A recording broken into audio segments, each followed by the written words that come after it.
Hello friends, Ranthambore classes के अंदर आपका फिर से स्वागत है। अपनी जो कंटिन्यू क्लासेस चल रही है, आज मैं लाइव नहीं आ पाया कुछ इश्यू की वजह से। तो मैं जो है आपको कंटिन्यू कंटेंट प्रोवाइड करवाता रहूँगा, चाहे ऑनलाइन आए, ठीक है, या ऑफलाइन आपको जो कंटेंट रेडी मिल जाएगा। कोई दिक्कत वाली बात नहीं है। तो जो है बने रहिए। मैं आपका होस्ट एंड दोस्त मुकेश सैनी। तो कंटिन्यू बने रहिए, कोई दिक्कत वाली बात नहीं है। कुछ वजह से जो है मैं आपके सामने लाइव नहीं हो पाया था। अपने जो कंटिन्यू कर रहे थे लास्ट में जो है कुछ टेक्निकल इश्यू की वजह से आपकी क्लास शायद बीच में छूट गई थी, तो मेरे हिसाब से तो वहीं से अपन कंटिन्यू करेंगे कि अपन जो है लास्ट क्लास के अंदर आपने देखा होगा कि जैसे ही टू वे स्लेब स्टार्ट किया था और शायद एक आध स्टेप हुई होगी, तो कुछ टेक्निकल इश्यू आ गए थे। इस वजह से क्या हुआ कि आपकी लाइव स्ट्रीमिंग जो अपनी चल रही थी, लाइव क्लासेज जो चल रही थी, तो वो क्या है कि अपनी बंद हो गई थी, ऑफ हो गई थी, ठीक है। तो आपको वहीं तक का कंटेंट मिला होगा, उसके आगे अपन जो कंटिन्यू करेंगे।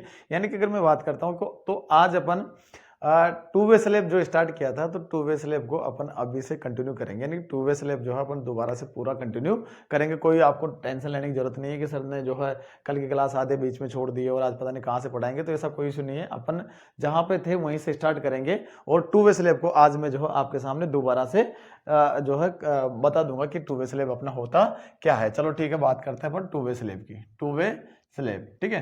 तो टू वे स्लेब अपना क्या होता है? टू वे स्लेब अपना क्या होता है? जैसे कि मैंने आपको बताया कि अपन ने जो वन वे स्लेब पढ़ा था, वन वे स्लेब जो अपन ने पढ़ा था, तो उसके अंदर क्या था कि अपना जो आस्पेक्ट रेशियो था, ध्यान से सुनना, कि जो आस्पेक्ट रेशियो था, यानी कि अगर मैं लॉन्गर डायरेक्शन या span in the longer direction या upon span upon long shorter direction की अगर बात करता हूँ, यानी कि L Y upon L x की अगर मैं बात करता हूँ, तो वो अपन को दिखाता है आस्पेक्ट रेशियो, ठीक है। तो आस्पेक्ट रेशियो क्या होता है, मैं यहाँ पे थोड़ा सा दोबारा से लिख देता हूँ कि जो अपना आस्पेक्ट रेशियो होता है, आस्पेक्ट रेशियो की अगर मैं बात करता हूं, तो ये क्या होता है अपना, ये होता है कि L Y upon L X. और एल वाई आपको पता है कि आपका जो स्पान है, यानी कि स्पान इन लॉन्गर डायरेक्शन,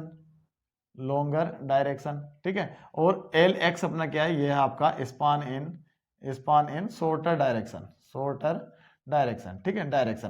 तो ये अपना है, ठीक है। तो ये आस्पेक्ट रेशो और यही डिसाइड करता है कि मेरा जो स्लेब है वो आपका वन वे है या टू वे है। तो अपन ने बात करी थी कल कि अगर आपका L Y upon L X greater than equal to अगर 2 आ जाता है, तो ये आपको पता है ये होती है अपनी वन वे स्लेब। ये क्या होती है अपनी वन वे स्लेब, ठीक है। और अगर ये जो L Y upon L X का जो रेशियो है, L Y upon L X के रेशियो की अगर मैं बात करता हूं, तो ये आपका लेस देन अगर 2 होता है, तो इस केस में अपना क्या होता है, ये अपना होता है two way slab, two way slab. तो कल अपन ने बात करी थी, यानी कि जो पिछली जो 2 क्लासेज है उसके अंदर अपन ने जो है वन वे स्लेब को कंप्लीट कर लिया था, उसकी डिजाइनिंग और उससे रिलेटेड जो अपने क्वेश्चन पूछे जाते हैं एग्जामिनेशन के अंदर, यूनिवर्सिटी एग्जाम में जो क्वेश्चन पूछा गया है वो भी अपन ने जो डिस्कस किया था। तो आई होप यहां तक आपको क्लियर होगा। अब अपन बात करेंगे टू वे स्लेब की, ठीक है। टू वे स्लेब की अपन बात करेंगे, तो जो L Y upon L X का जो मान है, यानी कि L Y upon L x की जो वैल्यू है, वो अपनी अगर लेस देन 2 है, तो अपना क्या हो जाएगा, टू वे स्लेब हो जाएगा। अपना क्या हो जाएगा,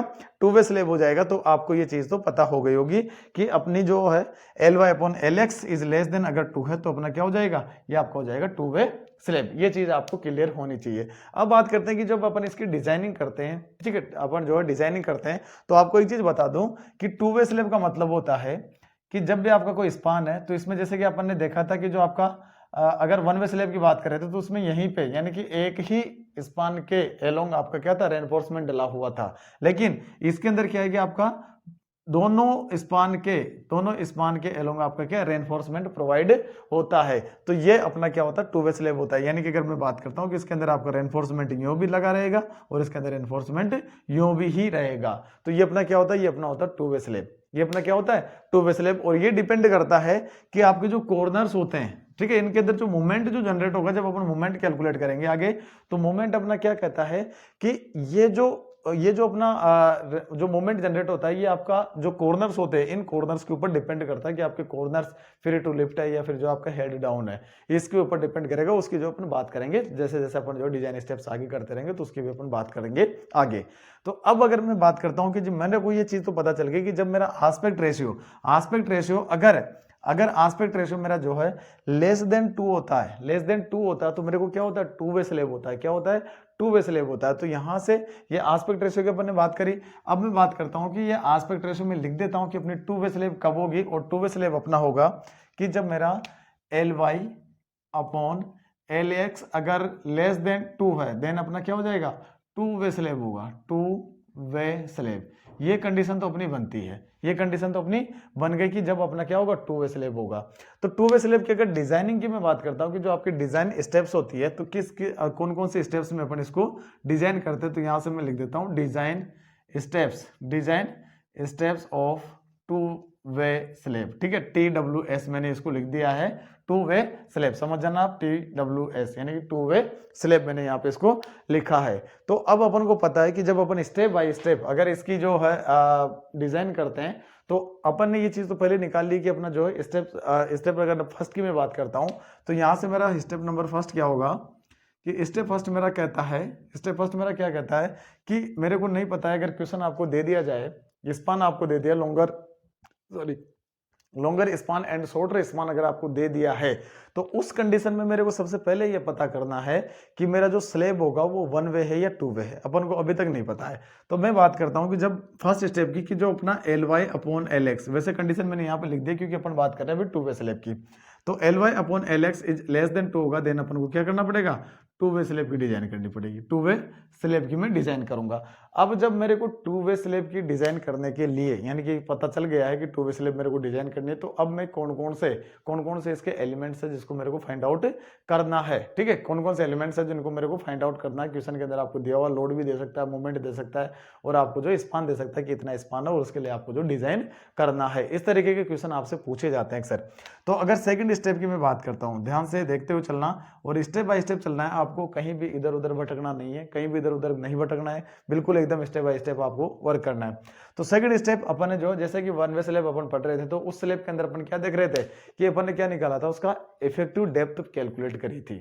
ठीक है, इफेक्टिव डेप्थ अपन ने कैलकुलेट करी थी। तो यहां से आपको जो एक कंडीशन दी हुई है क्लास नंबर 24.1 पेज नंबर 39 जो अपना आईएस कोड है उसके अंदर क्लास नंबर आपको दिया है 24.1 पेज नंबर 39। तो वहां पे एक कंडीशन दी है कि जब आपका span to overall depth ratio, उसके अंदर अपना था 1 वे स्लेब के अंदर अपना क्या था, span upon effective depth ratio. ध्यान से सुनना, span upon effective depth ratio था आपका जो कैंटिलीवर बीम के लिए 7 होता था।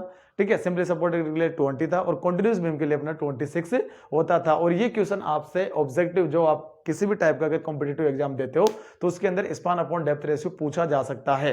ठीक है, 4 simply supported beam, 4 cantilever beam and 4 आपका continuous beam.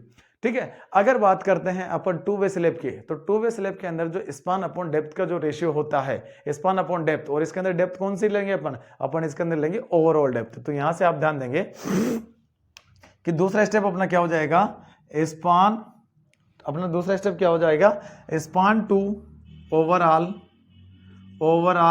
Depth ratio, span upon overall depth ratio, जिसको मैं लिखता हूं स्पान हो गया मेरा Lx और ये हो गया मेरा कैपिटल D। तो स्पान अपॉन Lx यानी कि Lx अपॉन D का जो रेशियो है ये मेरे को दिया हुआ है 24.1 पेज नंबर कितना 39, हाँ बिल्कुल सही है 39, पेज नंबर 39 पे अपन ने दिया हुआ है क्लास नंबर, ये आईएस कोड के अंदर अपन को दिया हुआ है।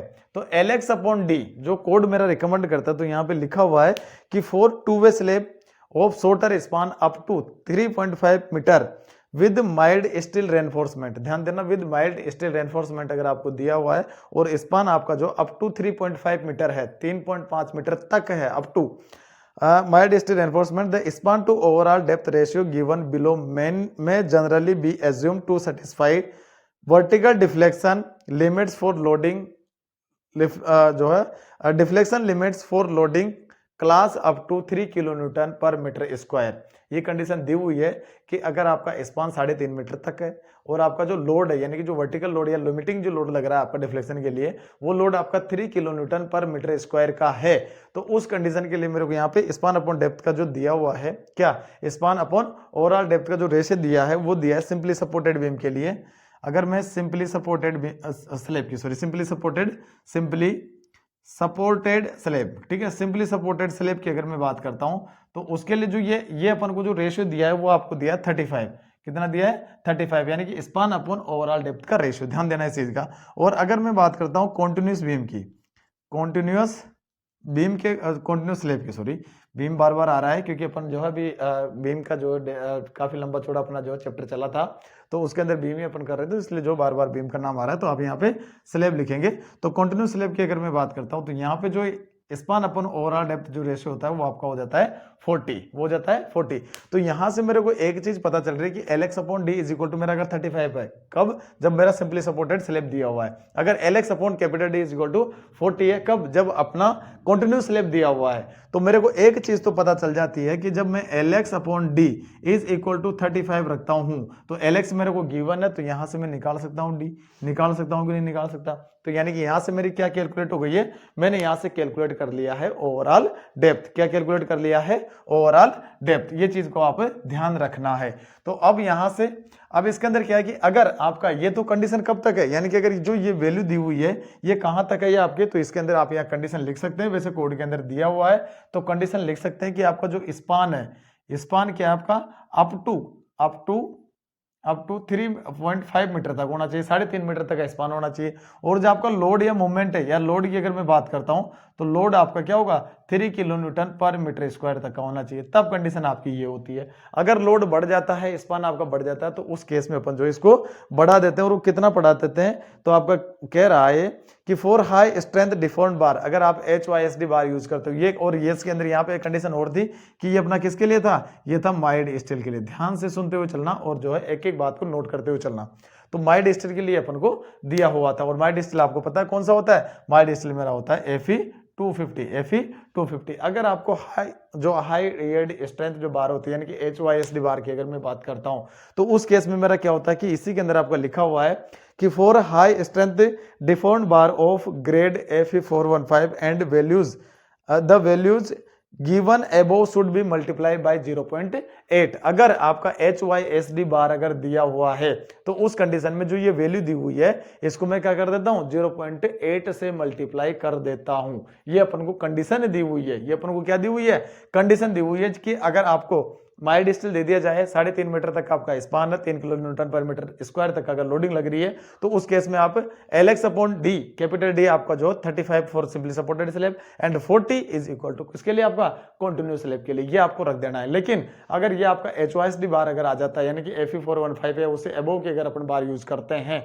तो उस कंडीशन में मेरे को क्या करना पड़ेगा कि जो ये वैल्यू आपकी दी है इसको मैं क्या कर देता हूं, 0.8 से मल्टीप्लाई कर देता हूं। तो अगर यहां से मैं आगे बात करता हूं, यहां से अपन आगे बात करते हैं और इसको कंटिन्यू करते हैं कि अपना आगे क्या कंडीशन आती है। तो यहां से मेरा क्या है कि मैं क्या निकाल देता हूं, ओवरऑल डेप्थ। ध्यान देना, ओवरऑल डेप्थ की अगर मैं बात करता हूं, यानी कि कैपिटल डी की अगर मैं बात करता हूं, तो मेरा क्या हो जाएगा, Lx upon capital D is equal to, जब माइल्ड स्टील दिया हुआ तो आपको यही रख देना है। लेकिन आपको पता है कि माइल्ड स्टील के अंदर जो है अपन आजकल जो भी रेनफोर्समेंट यूज करते हैं वो Fe415 से कम जो है अपन यूज नहीं करते हैं। बहुत रेयर केस में करना पड़ता है, लेकिन अपन कंसिडर नहीं करते हैं कि अपन जो है जहां पे भी यूज करते हैं Fe415 यूज करते हैं। तो उस कंडीशन में अगर मैं इसको मल्टीप्लाई कर देता हूं 0.8 से, तो आप देख सकते हैं कि 35 को जब मैं 0.8 से मल्टीप्लाई कर देता हूं तो ये कितना हो जाता है मेरा, 8×5 40 का 0 आ जाएगा, सॉरी 8×5 0 और 8×3 24 और 4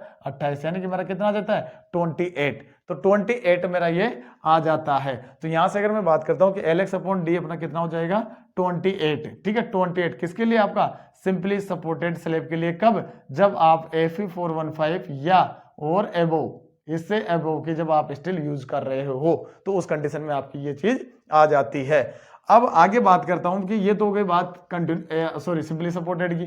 अब बात करता हूं मैं कि आपका कंटिन्यूस के लिए क्या होगा। तो कंटिन्यूस के लिए Lx upon D is equal to, अगर मैं इसको जो है मल्टीप्लाई कर देता हूं 0.8 से, तो मेरा कितना हो जाता है 32 किसके लिए, ये आपका हो जाएगा कॉन्टिन्यूस स्लैब के लिए। ध्यान से सुनते हुए चलना, कॉन्टिन्यूस स्लैब के लिए। कब, जब मेरा Fe415 दिया हुआ हो। आई होप ये चीज आपको क्लियर हुई होगी, यानी कि आपको बिल्कुल क्लियर समझ में आया होगा। तो ये अपन बात कर लेते हैं। जब मेरा ओवरऑल डेप्थ मैंने निकाल लिया है, तो मैं क्या निकाल सकता हूं, मैं इफेक्टिव डेप्थ निकाल सकता हूं। और वो कैसे निकालूंगा, वो मैं कैसे निकाल सकता हूं, वो मैं निकालूंगा कि मेरे को पता है कि मेरा ओवरऑल डेप्थ क्या होता है, मेरा इफेक्टिव डेप्थ प्लस क्या होता है, उसका इफेक्टिव कवर। यानी कि अगर मैं कह सकता हूं कि आपका जो डी है, यानी कि अगर डी की मैं बात करता हूं, तो यहां से आप नेक्स्ट स्टेप लिख सकते हैं इसको कि स्टेप नंबर जो 3 है, स्टेप नंबर थर्ड आप लगा सकते हैं कि जब मैं इफेक्टिव, यहाँ नहीं यहाँ से जो है आप थर्ड स्टेप के अंदर लिख सकते हो कि इफेक्टिव डेप्थ, आपका जो इफेक्टिव डेप्थ की अगर मैं बात करता हूं तो इफेक्टिव डेप्थ कितना हो जाएगा, जिसको मैं डी लिखता हूं, स्मॉल डी से लिखता हूं। और आपको पता है कि कैपिटल डी मेरा क्या होता है, डी प्लस डी डेस होता है कि नहीं होता। जब मेरे को ये डी पता करना है, ये डी मेरे को पता करना है, तो मैं क्या करूंगा, ओवरऑल डेप्थ के अंदर से माइनस कर दूंगा डी डेस। करूंगा कि नहीं करूंगा। तो मेरे को जब मैं ओवरऑल डेप्थ के अंदर से इफेक्टिव कवर, ये डी डेस क्या मेरा, ये है मेरा इफेक्टिव कवर, ये क्या मेरा इफेक्टिव कवर। जब मैं इस इफेक्टिव कवर को माइनस कर देता हूं तो मेरे पास निकल के आ जाती है क्या, मेरे पास निकल के आ जाएगी इफेक्टिव डेप्थ। ये चीज आपको क्लियर हुई होगी। और आपको पता है इफेक्टिव और कितना, इफेक्टिव कवर जो होता है आपका कितना लेते हैं, 15 to 25 तक आप जो है, जो आपकी इच्छा हो वो आप रख सकते हो। 15 रख सकते हो, 20 रख सकते हो, 25 रख सकते हो, एज यू विश। ठीक है, तो वो अपन इफेक्टिव कवर रख सकते हैं। वो डिपेंड करता है आपका कंडीशंस के ऊपर। ठीक है, वो डिपेंड करता है आपका कंडीशंस के ऊपर। ओके, चलो अब यहां से अपन बात करते हैं,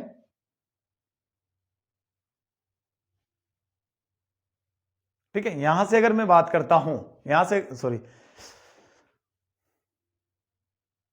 ठीक है, हाँ कोई बात नहीं है, चल रहा है, बिल्कुल ठीक चल रहा है, कोई प्रॉब्लम नहीं है। तो अगर यहां से मैं बात करता हूं कि जो मेरा इफेक्टिव स्पान, अब ये तो मैंने बात कर लिया कि ये तो आपका ओवरऑल, यानी कि अगर मैं बात करता हूं एलएक्स अपॉन डी, एलएक्स अपना क्या है, ओवरऑल स्पान है। तो इफेक्टिव स्पान की अगर मैं बात करता हूं तो इफेक्टिव स्पान मेरा क्या निकल के आएगा, ये यहां तक आपने लिख लिया होगा। और मैं स्टेप नंबर 4 की बात करूंगा। स्टेप नंबर 4 आपका क्या हो जाएगा कि स्टेप नंबर 4 पे आपको क्या निकालना है। तो स्टेप नंबर 4 पे मैं कैलकुलेट करूंगा मेरा इफेक्टिव स्पान। क्या कैलकुलेट करूंगा, इफेक्टिव स्पान। तो स्टेप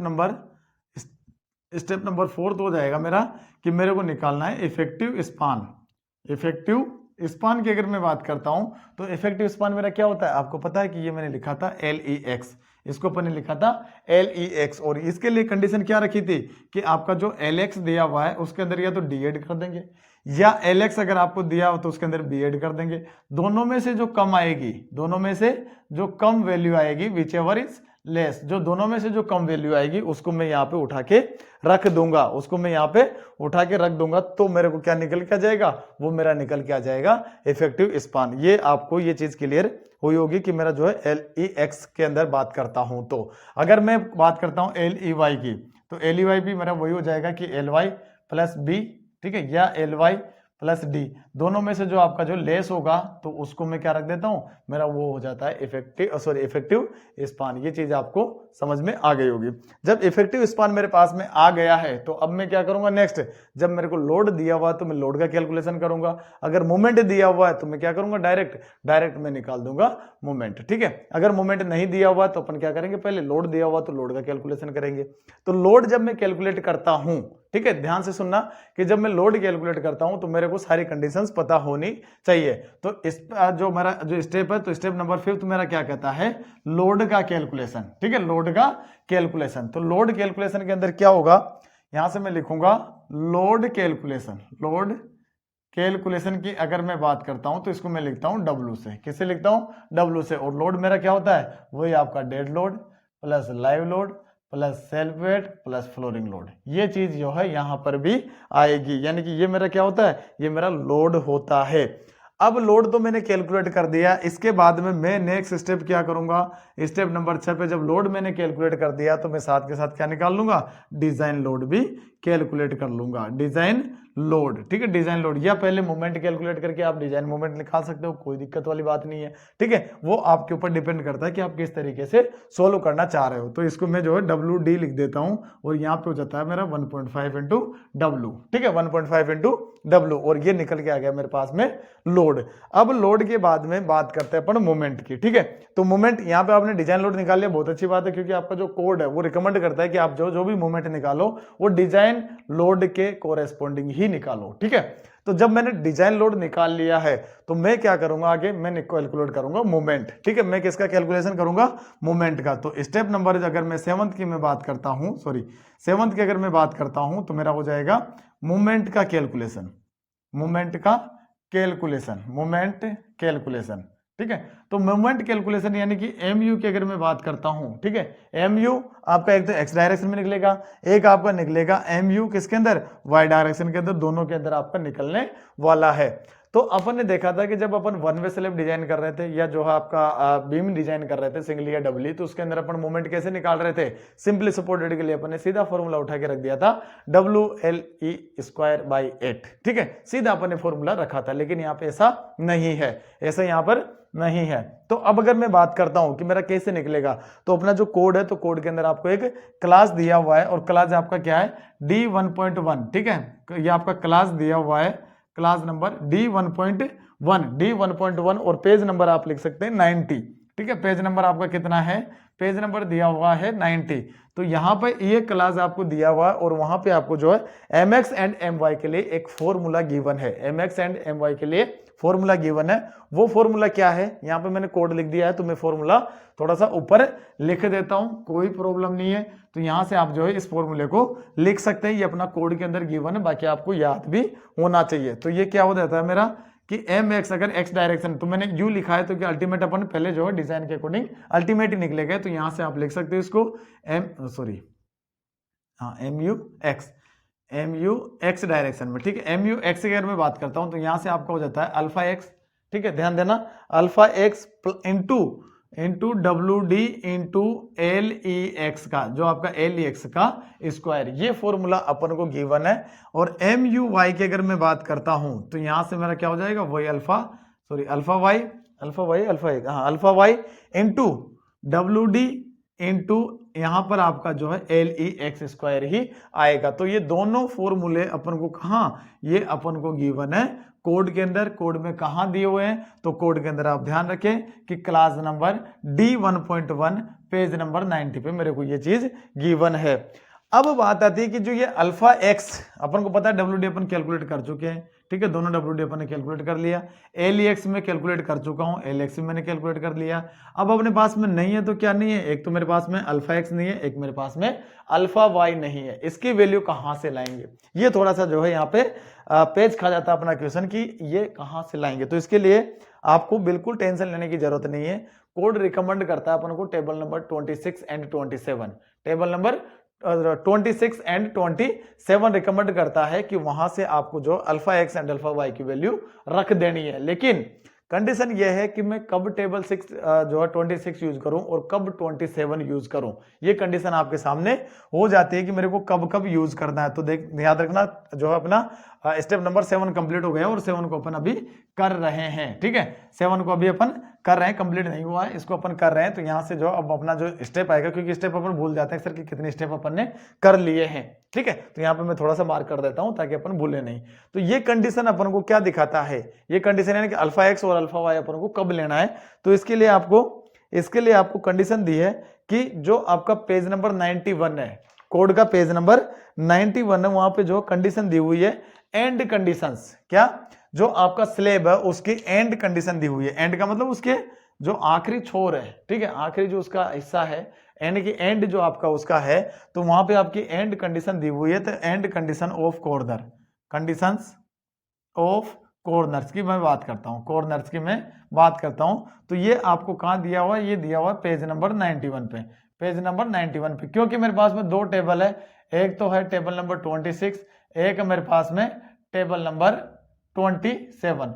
दोनों को मेरे को कब कब यूज करना है, इस अल्फा एक्स के लिए और अल्फा वाई के लिए, दोनों के अंदर, इसके अंदर भी अल्फा एक्स अल्फा वाई है, इसके अंदर भी alpha x and alpha Y है, तो मेरे को कब कब यूज करना है ये आपको पता होना चाहिए। तो वो अपन को क्या दिखाता है कि जो आपकी कॉर्नर्स की एंड कंडीशन होती है वो अपन को डिसाइड करनी होती है कि एंड कंडीशन आपको क्वेश्चन में क्या दी हुई है, ठीक है, वो कंडीशन अपन को क्वेश्चन में दी हुई होगी और उसी कंडीशन के अनुसार अपन क्या लेंगे, अल्फा एक्स अल्फा वाई की वैल्यू लिखेंगे कि टेबल नंबर 26 से लेनी है या 28 से लेनी है। तो यहाँ पे आपकी कंडीशन जो देता है वो देता है कि अगर आपके कॉर्नर, जो चारों कॉर्नर है, जैसे कि ये स्लेब है, ठीक है, ये स्लेब है, ठीक है, ये स्लेब आपका है और इसके जो चारों कॉर्नर है, ये चारों कॉर्नर क्या है आपका फ्री टू लिफ्ट, यानी कि किसी के थ्रू ये दबाए हुए नहीं है, फ्री टू लिफ्ट है, या कह सकते हैं अपन कि ये आपका क्या नॉट हेल्ड डाउन है, नॉट हेल्ड डाउन है, यानी कि अगर अपन कह सकते हैं कि ये आपका क्या है, ये चारों कॉर्नर आपके बिल्कुल सिंपली सपोर्टेड है, क्या ये अपना सिंपली सपोर्टेड है, इनके ऊपर कोई आपका फोर्स नहीं आ रहा है, यानी कि इसके ऊपर कोई दबाव नहीं है। तो ये कंडीशन अगर आपको दे दी जाती है, तो जब अपन alpha x and alpha Y की वैल्यू लेते हैं, वो अपन लेते हैं किसके अकॉर्डिंग, वो लेते हैं अपन एस्पेक्ट रेशियो की वैल्यू के अकॉर्डिंग आपका टेबल नंबर 27 से। अगर ये कंडीशन आपको दी हुई होती है तो अपन क्या यूज करते हैं, टेबल नंबर 27। जब अपन न्यूमेरिकल करेंगे, जब क्वेश्चन करेंगे तो आपको लेना सिखा दूंगा मैं कि किस तरीके से अपन जो है वो वैल्यू लेते हैं। तो मेरे को टेबल नंबर 27 यूज करना है। कब, जब आपका जो corner are free to lift, यानी कि नॉट हेल्ड डाउन, या कह सकता है कि वो सिंपली सपोर्टेड हो, तो उस कंडीशन में अपन को जो है टेबल नंबर 27 यूज करना है। अगर वो दूसरी कंडीशन देते, यानी कि कंडीशन में लिख देता हूं, यहाँ पे दोनों कंडीशन आपके सामने बोल के मैंने आपको बता दिया है वर्बली, बाकी आप जो नोट डाउन कर सकते हैं, नोट डाउन आप कर सकते हैं कि फर्स्ट कंडीशन क्या होती है। कंडीशन ऑफ एंड कॉर्नर आपका फर्स्ट क्या होता है, फर्स्ट अगर कंडीशन की मैं बात करता हूं कि आपके जो कॉर्नर्स है, corners are not held down, not held down, या तो ये लिखा हो सकता है, यह लिखा हो सकता है कि corners are free to lift, यानी कि बिल्कुल उड़ने के लिए तैयार है, फ्री टू लिफ्ट है। और यह कह सकता है कि आपका सिंपली सपोर्टेड, कितना, कौन सा, सिंपली सपोर्टेड आपके कॉर्नर है। तो इस कंडीशन में मेरे को जो है, तो यहां से मेरे को use according to Ly upon Lx value. ध्यान रखना कि आपका एस्पेक्ट रेशियो उस वैल्यू के अकॉर्डिंग अपन क्या रखेंगे, अपन रखेंगे टेबल नंबर 27। कौन सी टेबल, टेबल नंबर 27 अपन को यूज कर लेनी है। ये तो होती है अपनी कंडीशन नंबर फर्स्ट। जब सेकंड कंडीशन मेरी कहती है, सेकंड कंडीशन मेरा क्या कहता है, तो कंडीशन नंबर सेकंड मेरी क्या हो जाती है कि if corners are not held down की जगह आपका हो जाएगा corners are held down, corners are held down, यानी कि किसी का से दबाव उनके ऊपर दबे हुए हैं। यह कह सकता है आपका corners are not free to lift, not free to lift, ठीक है। तो ये कंडीशन आपको हो सकती है, या आपको हो सकता है कि फिक्स सपोर्टेड है, सिंपली सपोर्टेड की जगह आपका फिक्स सपोर्ट हो सकता है, यानी कि आपका जो सिंपली सपोर्टेड की जगह फिक्स सपोर्टेड अगर आपके कॉर्नर दे दिए जाते हैं, तो उस केस में अपन को कौन सा क्या यूज करना है, टेबल नंबर 26 से जो है आपके alpha x and alpha Y की वैल्यू रख देनी है, alpha x and alpha Y की वैल्यू अपन को रख देनी है। ये चीज आपको क्लियर समझ में आ गई होगी, कब अपन को टेबल नंबर 26 यूज करना है, कब अपन को 27 यूज करना है। तो यहां से अगर मैं बात करता हूं कि mx एंड my की वैल्यू अपन ने निकाल ली है कि मेरा जो है mx यानी कि x डायरेक्शन में क्या आएगा और y डायरेक्शन में मेरी वैल्यू क्या आएगी, अपन वहां से रख सकते हैं। तो आप यहाँ पे मैंने फॉर्मूले आपको जो पहले लिख दिए थे। अब मैंने जो वैल्यू प्रोवाइड करवाई थी, जहां पे मैंने निकाला था कि ओवरऑल डेप्थ के बाद मेरी निकली थी क्या, इफेक्टिव डेप्थ। तो वो इफेक्टिव डेप्थ मैंने प्रोवाइड करवाई थी, वो क्या करी थी, मैंने प्रोवाइड करवाई थी। लेकिन जो ये मूवमेंट आएगा, इसकी वजह से मेरे को रिक्वायर्ड कितने की होगी, ये ध्यान देना है।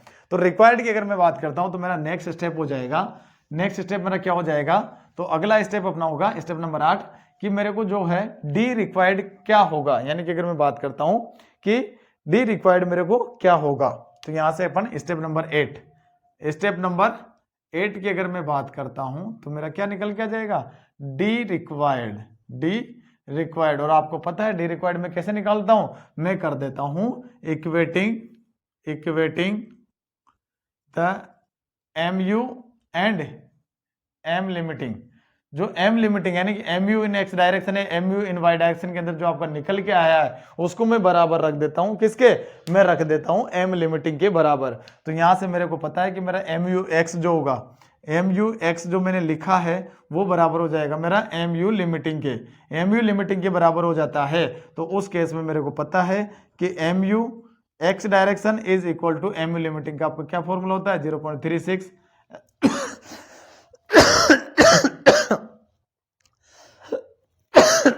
सॉरी 0.36 FC के BD square XU max upon D 1 minus 0.42 XU max upon D।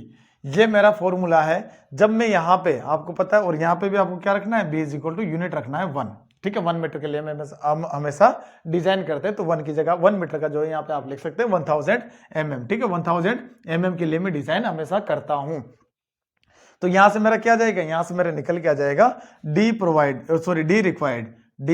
Required मेरे को क्या है, तो हमेशा क्या होता है, D required is less then D provide. क्या होता है, डी प्रोवाइड होता है।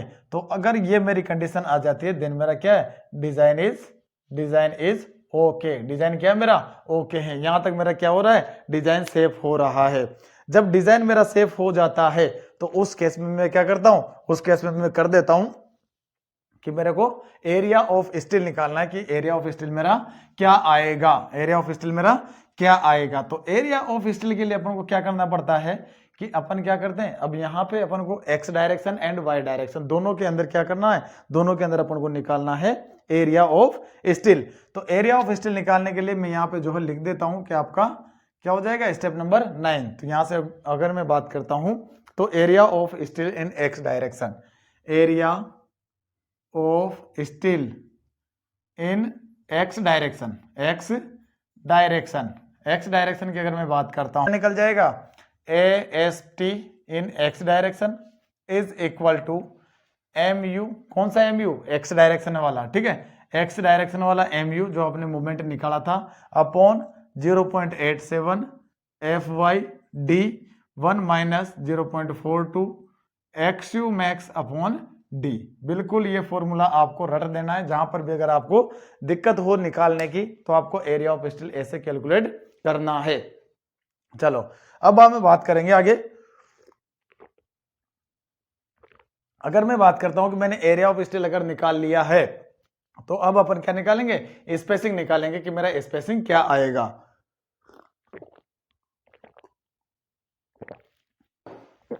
ठीक है, मेरा स्पेसिंग क्या आएगा। अगर यहाँ पे आप निकालना चाहो तो एएसटी मिनिमम निकाल के चेक लगा सकते हो, लेकिन वो अपन को पता है अपना मिनिमम ही आएगा। और आपको पता हो कितना होता है 0.12 इंटू बी डी अपॉन, ठीक है, बी डी अपॉन 100, ठीक है, बी डी अपॉन 100, क्योंकि 0.12% अपन लेके चलते हैं। तो ये आपका क्या होगा, ये लेस देन होगा किससे, एएसटी एक्स डायरेक्शन से, और ये अपन को पता है ये होता है, ये क्या होगा अपन को पता है ये होता है, क्योंकि अपन मैक्सिमम प्रोवाइड करवा रहे हैं, अपना मिनिमम होता है। तो अब अगर अपन ने निकाल लिया कि एएसटी एक्स डायरेक्शन निकाल लिया तो नेक्स्ट स्टेप मेरा क्या हो जाएगा, स्टेप नंबर 10, स्टेप नंबर 10 मेरा क्या हो जाएगा कि एरिया ऑफ स्टील जो मैंने प्रोवाइड करवाया है उसकी स्पेसिंग क्या रहेगी, उसकी स्पेसिंग क्या रहेगी। आपको जो है ओनली स्टेप्स में बिल्कुल धीरे धीरे करवाऊंगा ताकि स्टेप आपको समझ में आ जाए। जब क्वेश्चन करेंगे अपन तो जो फटाफट क्वेश्चन को सोल्व करेंगे, ज्यादा टाइम नहीं लगाएंगे। तो जब एएसटी एक्स डायरेक्शन में जब अपन ने निकाला है तो उनकी स्पेसिंग क्या होगी, तो यहां पर मैं लिख सकता हूं स्पेसिंग इन एक्स डायरेक्शन, तो एक्स डायरेक्शन की स्पेसिंग मेरी क्या होगी, तो आपको पता है, मैंने आपको बताया था S1 S2 S3 तीन स्पेसिंग में निकालता हूं, और तीन स्पेसिंग मेरी क्या होती है, ये तो हो जाएगी आपकी 3D, ठीक है, यानी कि 3 times of the effective depth of slab. And अगर बात करता हूं S3 की तो आपका 300 mm हो जाता है, और ये क्या होता है आपका एक बार का एरिया इंटू 1000, ठीक है, डिवाइड बाई AST x, ठीक है, डिवाइड बाई AST x। तो इन तीनों में से जो लेस वैल्यू आएगी तो यहां से मैं क्या कर सकता हूं, प्रोवाइड लेस वैल्यू ऑफ 3, ठीक है, जो इन 3 के अंदर से जो लेस वैल्यू आएगी उसी को मैं क्या करूंगा, स्पेसिंग प्रोवाइड करवा देता हूं। तो ये चीज आपको समझ में आएगी कि एक्स डायरेक्शन तक अपन कैसे निकालते हैं। अब अगर मैं बात करता हूं कि वाई डायरेक्शन की, ठीक है, अब अपन बात करते हैं वाई डायरेक्शन की। तो ये स्टेप नंबर 10 की जगह मेरा स्टेप नंबर 11 हो जाएगा। थोड़ा सा जो प्रोसीजर है वो थोड़ा सा लंबा है लेकिन इजी है, कोई दिक्कत नहीं है, स्टेप बाय स्टेप आप करते रहोगे तो प्रॉब्लम नहीं आने वाली। तो स्टेप नंबर मेरा 11 क्या हो जाएगा कि जब अपन ने एरिया ऑफ यानी मोमेंट तो अपन ने निकाल लिया था, अब अपन को क्या निकालना, area of steel in y direction, यानी कि area of steel in y direction, ठीक है, वाई डायरेक्शन की अगर मैं बात करता हूं तो क्या हो जाएगा कि आपका AST वाई डायरेक्शन में, ठीक है, इज इक्वल टू आपका यहाँ पे जो मूवमेंट रखेंगे वो कौन सा रखेंगे अपन, वाई डायरेक्शन में जो मूवमेंट आया है तो उसी को मैं रख देता हूं, और यहाँ पे निकाल देता हूं 0.87 FY D 1 minus 0.42 X U max upon D. बताओ ये चीज समझ में आई है या नहीं? आई होप ये चीज आपको क्लियर समझ में आई होगी। बिल्कुल इसमें समझने लायक ऐसी कोई चीज है नहीं, अपन जो सिंपली जो है स्टेप्स कर रहे हैं। जब मैंने एस टी वाई निकाल लिया है तो मैं क्या करूंगा, मैं निकाल सकता हूं स्पेसिंग इन वाई डायरेक्शन। तो यहां से मेरा नेक्स्ट स्टेप हो जाएगा स्टेप नंबर, अगर मैं 12 की बात करता हूं तो ये मेरा निकल के आ जाएगा spacing in y direction, y direction. ठीक है, स्पेसिंग इन वाई डायरेक्शन की अगर मैं बात करता हूं तो मेरा क्या हो जाएगा, वही आपको पता है S1 S2 एंड S3 तीन स्पेसिंग में निकाल देता हूं। और आपको पता है कि वाई डायरेक्शन में जब अपन प्रोवाइड करवाते हैं तो स्पेसिंग क्या होती है 5D, ये हो जाएगा आपका 450 mm। ठीक है, और ये हो जाएगा आपका A5 into 1000 divide by AST y direction. इन तीनों के अंदर से विच एवर इज लेस, जो इनमें से तीन वैल्यू के अंदर से जो लेस आएगी उसी को मैं क्या कर देता हूं, प्रोवाइड कर देता हूं, प्रोवाइडेड। ठीक है, ये मैंने प्रोवाइड कर दी है, तो ये मेरा स्पेसिंग आ जाता है वाई डायरेक्शन के अंदर। जब मैंने एक्स एंड वाई डायरेक्शन के अंदर जब निकाल लिया है तो आप एक्स और वाई डायरेक्शन के अंदर परसेंटेज ऑफ स्टिल भी निकाल सकते हो, वैसे रिक्वायरमेंट नहीं होती, लेकिन अगर चाहो तो आप जो कैलकुलेट कर सकते हो। तो मेरा नेक्स्ट स्टेप हो जाएगा, यानी कि स्टेप नंबर 13 की मैं बात करता हूं कि अगर आप एरिया ऑफ स्टील के बाद में परसेंटेज निकालना चाहो तो निकाल सकते हो, क्योंकि एक्स और वाई के अंदर आपको अलग अलग कैलकुलेट करना पड़ेगा। ठीक है, तो यहां से मैं डायरेक्ट जो है आपकी जो स्टेप्स से कम कर देता हूं एक, और वो स्टेप आपका हो जाएगा check for deflection. Check for deflection. ठीक है, डिफ्लेक्शन का चेक आपको, ठीक है, डिफ्लेक्शन का जब चेक करो लगाओगे तो आपको पता है कि आपका जो डिफ्लेक्शन होगा वो एक्स डायरेक्शन के अंदर ही होगा। ठीक है, एक्स डायरेक्शन में ही होगा, क्योंकि अपन ने मैक्सिमम रेनफोर्समेंट जो प्रोवाइड करवाया है ये आपका जो लॉन्गर स्पान है, क्योंकि जो लॉन्गर स्पान होगा वही तो आपका डिफ्लेक्ट होगा। ठीक है, शॉर्टर स्पान तो आपका डिफ्लेक्ट होगा नहीं, तो जो डिफ्लेक्शन आएगा आपका वो लॉन्गर स्पान में ही आएगा। तो चेक फॉर डिफ्लेक्शन की अगर मैं बात करता हूं, लेकिन फिर भी अगर डिफ्लेक्शन का चेक लगाएंगे तो अपन को एसटी की जरूरत पड़ेगी, यानी कि area of percentage of steel की अपन को रिक्वायरमेंट होगी। तो एसटी अगर डिफ्लेक्शन का मैं चेक लगाता हूं तो क्या होता है मेरा actual LEX divide by D. ठीक है, is less then permissible, is less then permissible, permissible से आपका कम होना चाहिए, और परमिसिबल आपको पता है कितना होता है 20 इंटू, सॉरी इसके अंदर आप सॉरी यहाँ पे आपका क्या हो जाएगा 20 इंटू MF। बिल्कुल सही है, 20 इंटू MF, यानी कि 20 इंटू मॉडिफिकेशन फैक्टर। तो परसेंटेज ऑफ स्टील, अब जब अपन एक्स डायरेक्शन के अंदर जो डिफ्लेक्शन का चेक लगा रहे हैं तो आप जो परसेंटेज ऑफ स्टील यहाँ से निकाल सकते हैं। परसेंटेज ऑफ स्टील की अगर मैं बात करता हूँ तो आपका क्या हो जाएगा, यानी परसेंटेज ऑफ स्टील की अगर मैं बात करता हूँ तो आपका हो जाएगा AST in x direction divide by BD into 100। ठीक है, क्योंकि ये 100 जो यानी कि ये परसेंटेज है, इसी पे आपका क्या आएगा, ये परमिसिबल या मॉडिफिकेशन फैक्टर की वैल्यू आएगी। तो यहां तक अपना क्वेश्चन कंप्लीट हो जाता है। अब आके आप चाहो तो शियर रेनफोर्समेंट के लिए चेक लगा सकते हो, कोई बड़ी बात नहीं है, लेकिन अपन उसकी चर्चा करेंगे जब अपन शियर एंड बॉन्ड पढ़ेंगे, यानी शियर बॉन्ड डिफ्लेक्शन, या फिर अपन बात करेंगे टॉर्जन की, तो वहां पे इस चीज की अपन जो है चर्चा कर लेंगे। ठीक है, इस चीज की, यानी कि जब अपन टॉर्जन के लिए पढ़ेंगे तो टॉर्जन के अंदर ये सारी चीजें आ जाएगी कि इसे अपन शेयर के लिए लगाते हैं, यानी कि नॉमिनल शेयर अपना कितना होता है, एक्चुअल शेयर अपना कितना होता है, तो उसके लिए अपन के सेपरेट अपने पास में चैप्टर बचा हुआ है।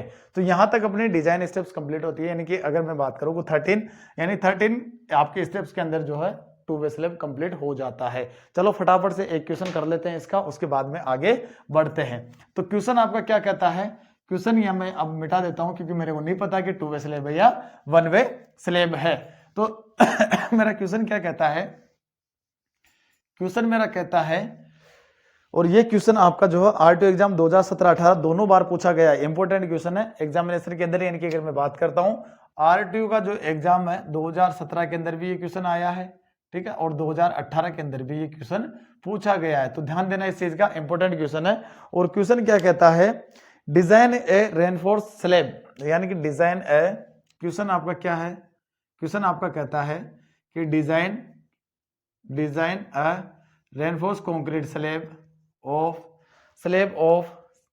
फॉर अ रूम, ऑफ नहीं फॉर अ रूम, और रूम की साइज आपको दी हुई है for room measuring 4 metre by 6 metre, 4 metre by 6 metre किसका मेजरमेंट है, साइज। ठीक है, साइज 4 मीटर साइज। और आपको दिया है कि the slab is simply supported. Slab क्या दी हुई है? The slab is simply supported, simply supported. Question को ध्यान से पढ़ना और फिर आगे कर देंगे। Simply supported and on all the four edges, on the all four edges, four edges यानी कि जो आपके चारों कॉर्नर है उस पे क्या आपका सिंपली सपोर्टेड है। तो यहां से अपन को एक चीज पता चल रही है कि आपका क्या है, यानी कि जो कॉर्नर्स है वो आपके क्या है, corners are free to lift या नॉट हेल्ड डाउन, यानी कि सिंपली सपोर्टेड है तो नॉट हेल्ड डाउन, या जो आपका फ्री टू लिफ्ट है यानी कि उड़ने के लिए तैयार है। तो वहां से अपन को जब अल्फा एक्स या अल्फा वाई की वैल्यू निकालेंगे तो कहां से लेंगे? टेबल नंबर 27 से। ये चीज आपको यहां से इंपॉर्टेंट है और ध्यान रखने की, आपको क्वेश्चन के अंदर ही वो चीज छुपी हुई रहती है कि आपको alpha x and alpha Y की वैल्यू कहां से लेनी है। तो ये क्या है आपका free to lift with four edges with corners head down, ठीक है, corners simply supported on all the four edges with corners head down. Condition change कर दी इसने आगे क्वेश्चन में, और आपको दे दिया है कि corners are head down. Condition change कर दी कि सिंपली सपोर्टेड तो है चारों एजेस, लेकिन कॉर्नर्स आपके हेल्ड डाउन है। कंडीशन चेंज कर दिया है। और बहुत चालाक होते हैं एग्जामिनर जो क्वेश्चन बनाते हैं, बहुत चालाक होते हैं, कंडीशन में पता नहीं आगे क्या दे देते हैं। मैंने क्वेश्चन पढ़ा नहीं, उससे पहले आपको टेबल नंबर 27 बता दिया, लेकिन क्वेश्चन में आगे ट्विस्ट है। क्वेश्चन में आगे अपना क्या ट्विस्ट है कि corner all held down condition दे देती है, ठीक है, यानी कि फोर एजेस, और इसने लिखा है बट, यहाँ पे कंडीशन लगाई है इसने बट, आगे जो है मैंने क्वेश्चन पूरा पढ़ा नहीं था, और but corners are held down. अब समझ में आ गया मेरे को, corners are held down and carries a super impose load, and carries a super impose load. ध्यान देना, सुपर इम्पोज लोड दिया हुआ है तो अपन को क्या करना है, डिजाइन लोड निकालने की जरूरत नहीं है। Super impose load of 3000 Newton पर मीटर स्क्वायर का दे दिया है। देखो न्यूटन के अंदर दे दिया, आप किलोमीटर के अंदर चेंज कर सकते हो इजीली, कोई दिक्कत नहीं है। इंक्लूसिव फ्लोरिंग फिनिशेज, ध्यान देना, और ये भी क्या दिया है, inclusive flooring finishing, FINISHING, flooring finishing के साथ में ये लोड दिया है एक्सेट्रा, जो भी ये लोड दिया है फ्लोरिंग फिनिशिंग के साथ दे दिया आपका, सारा इसके अंदर कंप्लीटेड है। यूज M20 एंड Fe415 दिया है आगे, यूज आपको करना है M20 मिक्स, ठीक है, एंड Fe415 स्टील, ठीक है, यह आपको स्टील यूज करनी है। और दिया है कि and IS code method use करना है आपको, यूज IS कोड मेथड, ठीक है। और मैंने आपको बताया था जब अपन जो बीम पढ़ रहे थे, तो IS कोड मेथड आपको कौन सा होता है, वो मेथड होता है आपका लिमिट स्टेट मेथड, जिसके अंदर अपन IS कोड का यूज करते हैं। तो ये आपको कुछ इस तरीके से क्वेश्चन है, क्वेश्चन को ध्यान से पढ़ना और उसके बाद ही आपको जो आगे बढ़ना है। जैसे कि अभी अपन गलती कर बैठे थे कि यहाँ पे अपन को कंडीशन लग रही थी कि सिंपली सपोर्टेड है, बट उसने क्या दे दिया, but corners are held down, corner आपके जो है दबे हुए हैं, तो कॉर्नर्स आपके क्या है, हेल्ड डाउन है। तो उस कंडीशन के अंदर अपन को इसको सोल्व करना है। तो सबसे पहले अपन पता करेंगे, यानी कि सॉल्यूशन की अगर मैं बात करता हूं तो फर्स्ट स्टेप मेरा क्या था, फर्स्ट स्टेप मेरा था कि मेरे को ये पता करना है कि ये जो स्लेब है जो अपन जो कास्ट कर रहे हैं, तो ये स्लेब मेरा क्या है, सिंपली सपोर्टेड है या सॉरी आपका जो वन वे स्लेब है या टू वे स्लेब है। ये अपन को पता करना है कि ये जो स्लेब अपना है वो आपका वन वे है या टू वे है। तो ये अपन को कैसे पता चलेगा, ये चलेगा आस्पेक्ट रेशियो थे LY/LX। तो अब इज लेस देन, अगर आपका जो दो लेस देन 2 हो जाता है तो उस कंडीशन में मेरा क्या होता है, टू वे स्लेब होता है। चलो ठीक है, कैलकुलेट कर लेते हैं। देखिए आपको पता है कि ये आपका क्या दिया हुआ, आस्पेक्ट रेशियो दिया होता है। आपको पता है लॉन्गर स्पान कौन सा है आपका, 6 डिवाइड बाई 4 अगर मैं करता हूं तो यहां से मेरा ये क्या आ जाता है, लेस देन 2 आएगा, लेस देन 2 आएगा। कितना आएगा, ये आपका आ जाता है कितना 1.5, कितना आता है 1.5। तो आपको पता है 1.5 आपका लेस देन 2 है। तो यहां से मेरे को पता चल गया कि मेरा स्लेब कौन सा है, टू वे स्लेब है। कौन सा है, टू वे स्लेब। ये चीज अपन को एक चीज पता चल गई है। अब जब मेरे को ये चीज पता चल गई तो मेरा सेकंड स्टेप था, क्वेश्चन जो है आप लोगों ने नोट कर लिया होगा, और क्वेश्चन को ध्यान रखना कि क्या क्या इसके अंदर डाटा आपको गिवन है। तो अब यहां से मेरे को सेकंड स्टेप मेरा क्या था कि मैं निकालूंगा ओवरऑल डेप्थ, ठीक है, क्या निकालूंगा, ओवरऑल डेप्थ। तो ओवरऑल डेप्थ कैलकुलेट करने के लिए मेरे को क्या करना पड़ेगा, मेरे को जाना पड़ेगा सेकंड स्टेप पे। कहां पे, सेकंड स्टेप। तो सेकंड स्टेप की अगर मैं बात करता हूं तो यहां से अपन क्या कैलकुलेट करेंगे, अपन करेंगे ओवरऑल डेप्थ। तो ओवरऑल डेप्थ के लिए मेरे को क्या करना पड़ेगा, ओवरऑल डेप्थ, फटाफट से बताओ कि ओवरऑल डेप्थ के लिए क्या करना पड़ेगा। तो ओवरऑल डेप्थ के लिए मेरे को पता है कि मैं क्या करता हूं, मैं कंडीशन लेता हूं कहां से, डी 1.1 से। डी 1.1 क्लास नंबर जो दिया हुआ है वहां से मैं कंडीशन लेता हूं कि मेरा जो स्पान है वो कितना है, ठीक है, उसके ऊपर लोड कितना रहा है, तो दोनों कंडीशन अपन को लेनी है। और तीसरी बात, अपना जो स्टील कौन सा यूज कर रहे हैं, तो HYSD बार यूज कर रहे हैं। आपका जो है स्पान जो है आपका क्रॉस कर गया 3 मीटर से, सॉरी 3.5 मीटर से, तो वो अपन को कंडीशन लेनी है। तो यहां से मैं ओवरऑल डेप्थ कैसे निकालता हूं कि जब मेरे को LEX upon D overall depth simply supported अगर स्लैब है आपका, तो उस कंडीशन में मेरे क्या लिखता हूं, मैं यहां पे लिख देता हूं 28, ठीक है 28। ये क्यों लिखा आपको पता है, ये क्यों लिखा, क्योंकि अपन क्या करते हैं कि LEX अपॉन डी जो होता है कंडीशन जब होती है आपकी, तो वो 35 लेते हैं। कब, जब आप माइल्ड यूज कर रहे हो। इफेक्टिव स्पान आपका जो अप टू 3.5 मीटर है, और आप क्या जो लोड है वो आपका 3 किलोमीटर पर मीटर स्क्वायर से ज्यादा नहीं है। लेकिन अपना जो ये कंडीशंस और HYSD बार यूज, सॉरी माइल्ड बार यूज कर रहे हो, लेकिन अपन HYSD बार यूज कर रहे हैं। अपना जो स्पान भी है वो आपका 6 मीटर का हो गया है, 6 मीटर का अपना जो क्रॉस कर गया है, ठीक है 3.5 से। तो इस कंडीशन में मैं क्या रखूंगा, मैं रख दूंगा इसको 0.8 से मल्टीप्लाई करके यहाँ पे मैंने रख दिया है 28। तो 28 में रख देता हूं। तो LEX यानी कि अगर मैं बात करूं, LEX नहीं आएगा, LX आएगा। अभी तक अपन बात कर रहे थे LX की, स्पान की, ठीक है। LEX तो अपन जो आगे कैलकुलेट करेंगे। तो LX जो मेरा था कितना दिया हुआ है, आपको 4 मीटर दिया है, ठीक है, ये आपका 4 मीटर था। 4 मीटर जब आपका दिया है, क्योंकि X डायरेक्शन में मेरा 4 मीटर है, तो X डायरेक्शन में जब मेरा 4 मीटर है, क्योंकि यहाँ पे देखो आप LX अपन ने 4 मीटर रखा है, ये आपका जो Y है।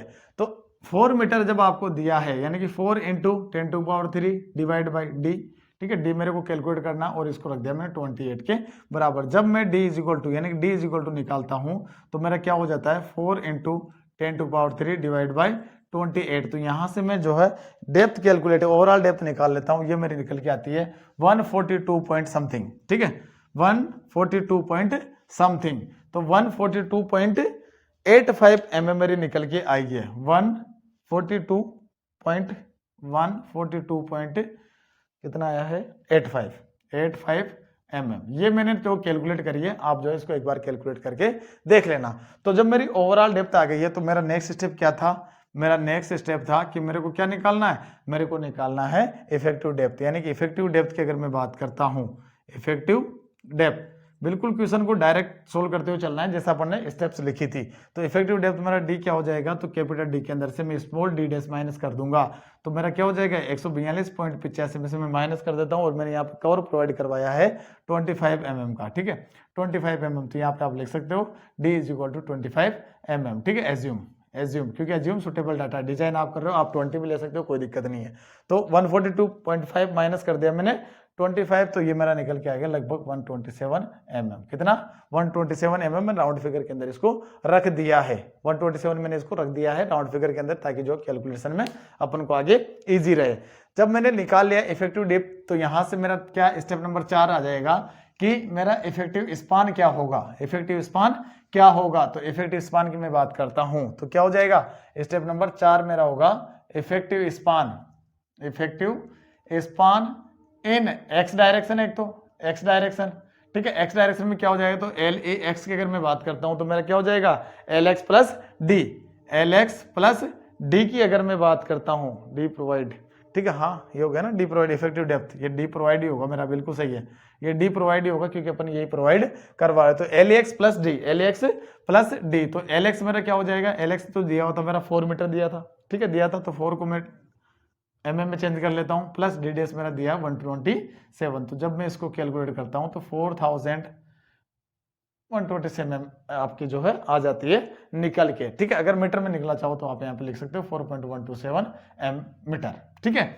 ये तो हो गया मेरा एक्स डायरेक्शन के अंदर। मैं बात करूंगा वाई डायरेक्शन की, मैं बात कर लेता हूं वाई डायरेक्शन की, क्योंकि वाई डायरेक्शन के अंदर मेरा कितना आएगा। तो यहां से अगर मैं बात करता हूं कि इफेक्टिव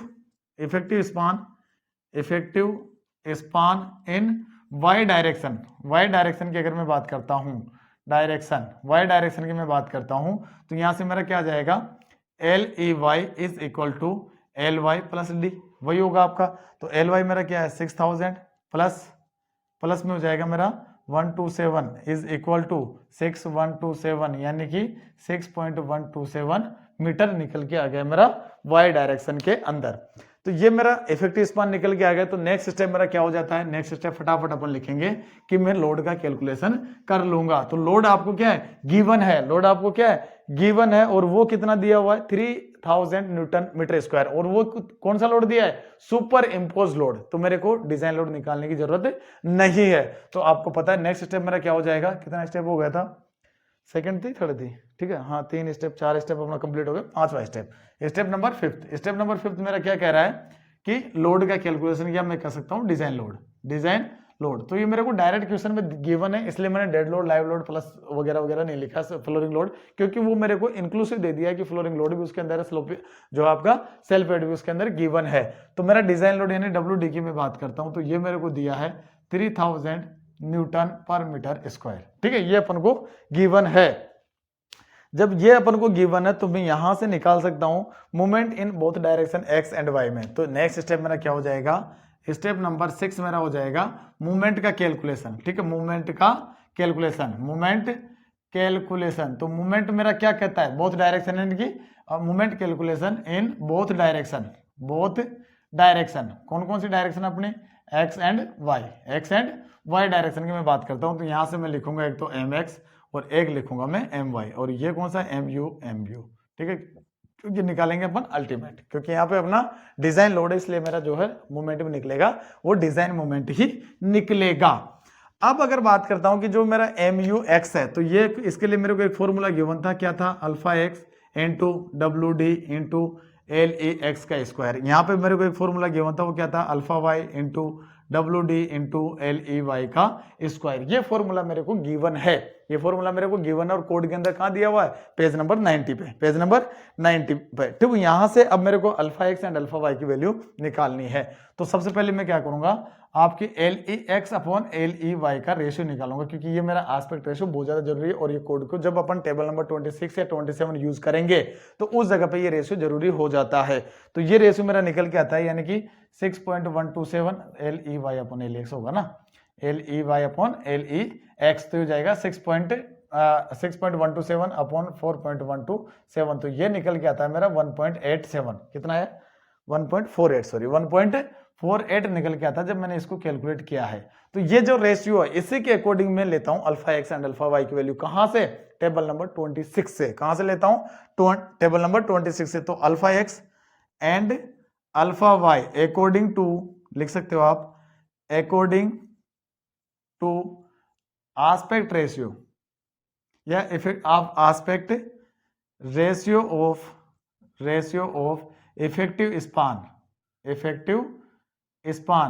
इफेक्टिव स्पान का आस्पेक्ट रेशियो के अकॉर्डिंग में जो है use table number 26, table number 26 क्यों यूज किए, क्योंकि अपन को दिया हुआ है कि corners are held down and not free to lift, condition दी हुई थी अपन को। तो उस कंडीशन को देखते हुए अपन को टेबल नंबर 26 यूज किया है। और ये टेबल नंबर 26 आपकी कहाँ है, ये है पेज नंबर 91 पे, पेज नंबर 91 पे। तो वहां से मेरी जो है alpha x and alpha Y की वैल्यू जो है कैसे निकल के आती है, मैं जरा आपको जो एक बार थोड़ा सा दिखा देता हूं।